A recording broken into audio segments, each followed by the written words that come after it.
नमस्कार। आज का हमारा विषय है तुलसी विवाह। हमारे पास जो स्रोत हैं वो इस पवित्र हिंदू अनुष्ठान की पौराणिक कथाओं, रीति रिवाजों और इसके गहरे अर्थों पर काफी रोशनी डालते हैं। तो चलिए इस परंपरा को थोड़ा और समझने की कोशिश करते हैं। जी नमस्कार। हाँ बिल्कुल, ये अनुष्ठान कार्तिक मास की शुक्ल पक्ष की एकादशी को होता है, जिसे हम देव उठनी एकादशी के नाम से भी जानते हैं ना। हाँ, देवउठनी एकादशी।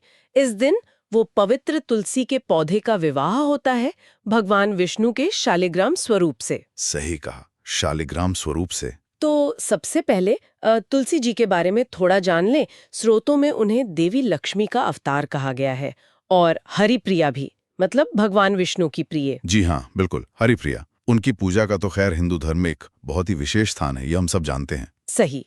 अच्छा, तो इस तुलसी विवाह की सबसे जो प्रचलित कथा है वो कौन सी है? शायद शंखचूड़ वाली? हाँ हाँ, वही सबसे मुख्य कथा मानी जाती है। राक्षस शंखचूड़ और उसकी पत्नी थी तुलसी। शंखचूड़ मतलब बहुत शक्तिशाली था, लेकिन उसकी असली ताकत थी तुलसी जी का पतिव्रत धर्म।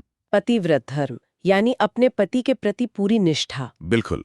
और वो निष्ठा इतनी मजबूत थी, उनका पतिव्रत इतना शक्तिशाली था कि शंखचूड़ देवताओं के लिए भी अजेय हो गया था। अरे वाह, देवता भी नहीं हरा पाए। जी नहीं।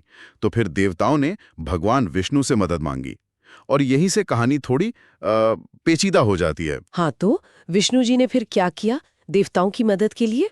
तो देवताओं की रक्षा के लिए भगवान विष्णु ने एक चाल चली। उन्होंने शंखचूड़ का ही रूप धारण किया और तुलसी जी के पास पहुंच गए। अच्छा, शंखचूड़ के रूप में? जी। तुलसी जी तो पहचानने पाई। उन्होंने उन्हें अपना पति ही समझा, और अनजाने में उनका स्पर्श करते ही उनका पतिव्रत खंडित हो गया। ओहो, अनजाने में हुआ ये सब? हाँ।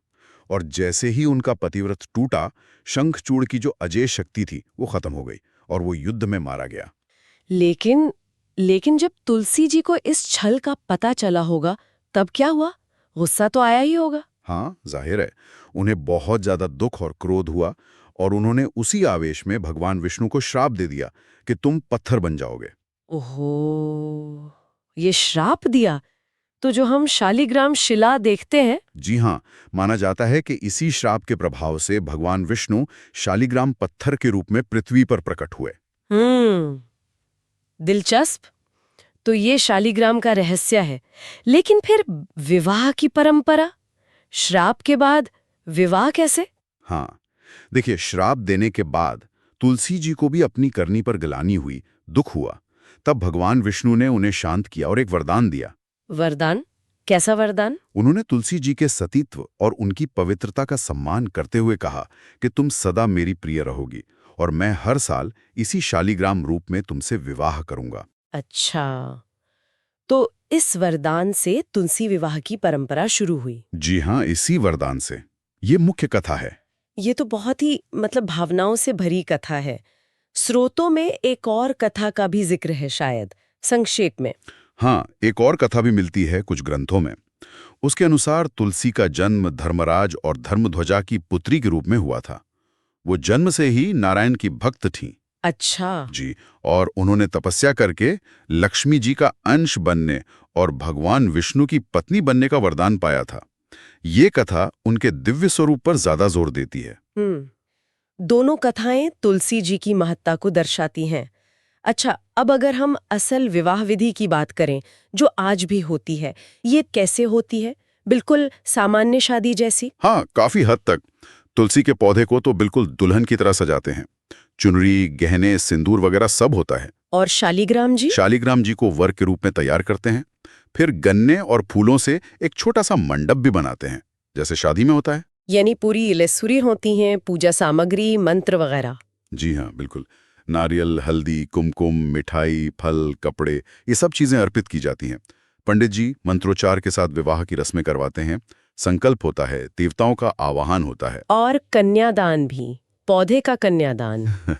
हाँ, ये दिलचस्प है। कन्यादान की रस्म भी निभाई जाती है। घर का जो मुखिया होता है वो तुलसी जी का दान करता है शालिग्राम जी को। वाह, ये जानना वाकई में बहुत रोचक है कि एक पौधे के विवाह में भी मानवीय विवाह की लगभग सारी रस्में शामिल हैं। इसका महत्व क्या है? सिर्फ धार्मिक या कुछ और भी? नहीं, इसका महत्व सिर्फ धार्मिक नहीं है, कई पहलू हैं। सबसे बड़ा तो ये कि तुलसी विवाह के साथ ही चातुर्मास खत्म होता है। हाँ, चातुर्मास। वो 4 महीने जब देवता सोए रहते हैं, ऐसा मानते हैं? बिल्कुल। तो तुलसी विवाह के बाद ही सारे शुभ काम, खासकर शादियां वगैरह फिर से शुरू हो पाती हैं।